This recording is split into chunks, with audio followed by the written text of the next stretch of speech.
Hey, what's up, guys? Archer Mark here. I'm back with another Star Wars action figure review. And this is, again, another figure from the 3 3/4 Wave 1 of the Black Series. Very highly anticipated line of figures. You know, it's been a long time since we had gotten new figures on the pegs. And this line of figures people have been really excited ever since this was announced. And today I have the only other 3 3/4 figure that I have so far, and the figure that I've been wanting the most, and that is the ceremonial Luke Skywalker. And this is without a doubt my favorite figure of the wave. I think it's the best figure of the wave, but I'm a little biased for various reasons. It's just really well done. Wanted this figure more than anything, even more than the 6-inch figure. So this is something I was definitely anticipating.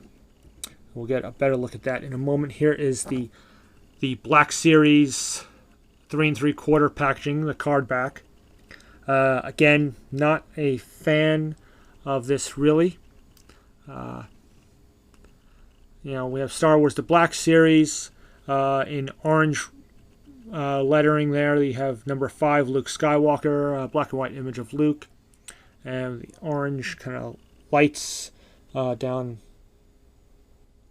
the Hasbro logo there.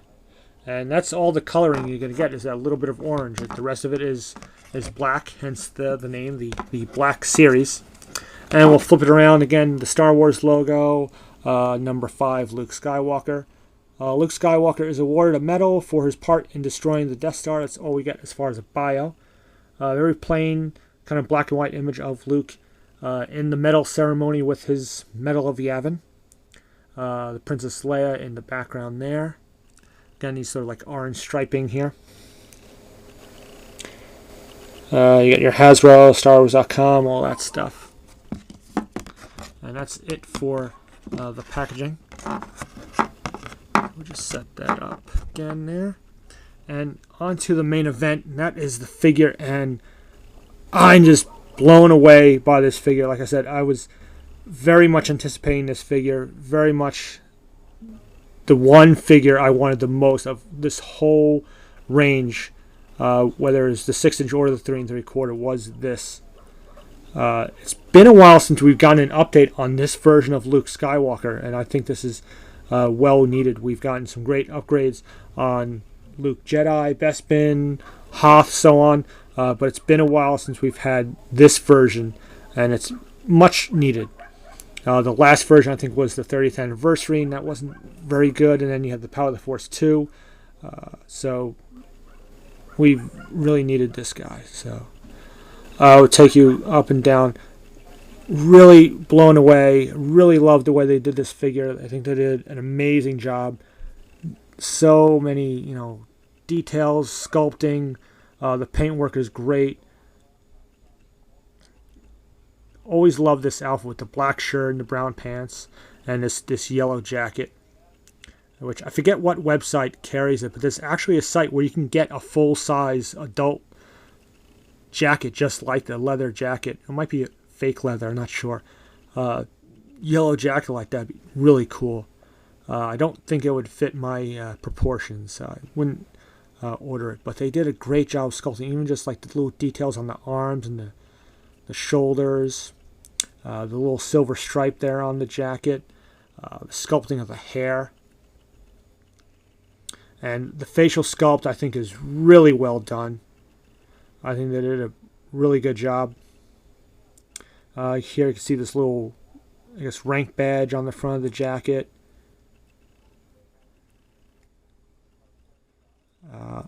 I'm not sure, right there, I'm not sure if you can make that out, but there is a little peg hole on the belt for one of his accessories, which we'll show you in a moment. Just really nicely done.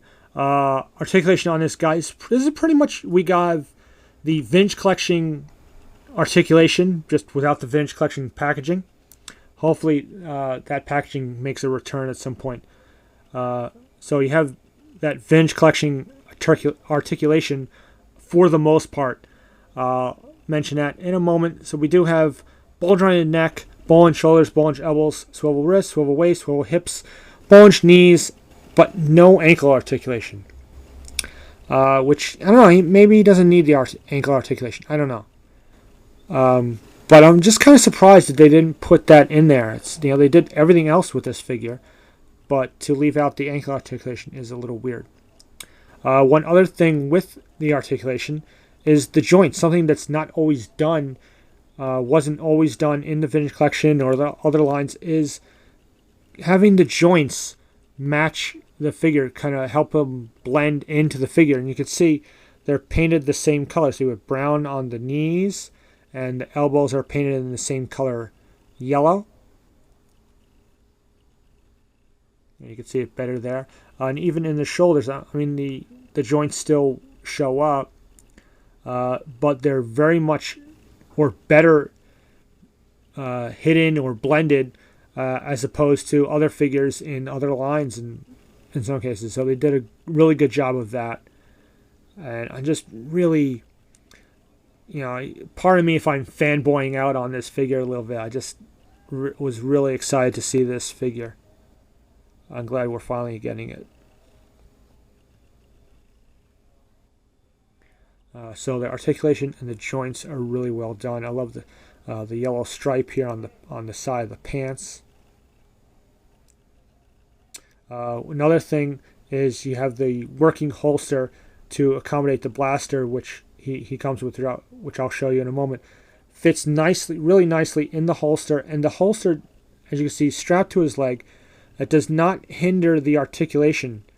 You move the leg, you bend the knee, and you can still get that pretty much full range of motion in the leg and the knee. It'll bend nicely, so that holster does not hinder, which sometimes happens with accessories like that. So that's a good thing. We'll go on to the accessories. First, we'll start off with here around his neck, of course.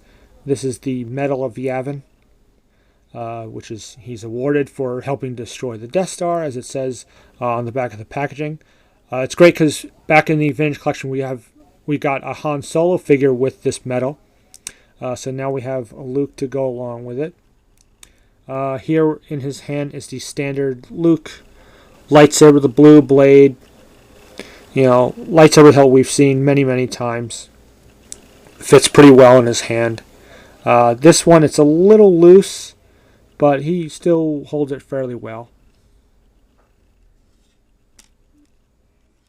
Okay. If we can get him to stand up a little. Okay. We'll show you those other accessories. First is the blaster pistol that he comes with. And this is nice because it's not a blaster that we've seen as many times as some of the other guns. But, it's not overly, painted or sculpted. It does the job. It's pretty well. But they could have they put a little more paint or sculpting into it, but it still fits the bill. One thing, though, is they used like a very flimsy, kind of flexible plastic in this, but it'll still hold its shape fairly well if you don't go out of your way to bend the gun. But he holds it real well in his hand, fits well in the holster, but just could have been a little more sturdy. That's all. And then we have the unignited lightsaber hilt. Again, something we've seen before. And you have the peg there, which does fit in the hole on his belt. Which, again, I didn't realize that they were going to do that, but they did that, so that's very welcome, of course. And, again, this fits in his hand, and it'll, like I said, will fit on the hole on the belt. And, nothing, it's a light Luke Skywalker lightsaber hilt, nothing we haven't seen before. And, I think that's pretty much it. Again, I'm very much recommend this figure. It's really well done with the paint apps and the articulation and the sculpting. The accessories are pretty good. I really think it's the best figure in this first wave. We'll see what comes in Wave 2 and 3 and so on. But again, that's just my opinion. Luke being my favorite character. Of course, I'm being a little biased, but I really think this is a great figure, and probably is probably going to be a popular figure in this wave. So yeah. So hope you enjoyed this review. Please, as usual, comment, rate, subscribe, and until my next video, may the Force be with you.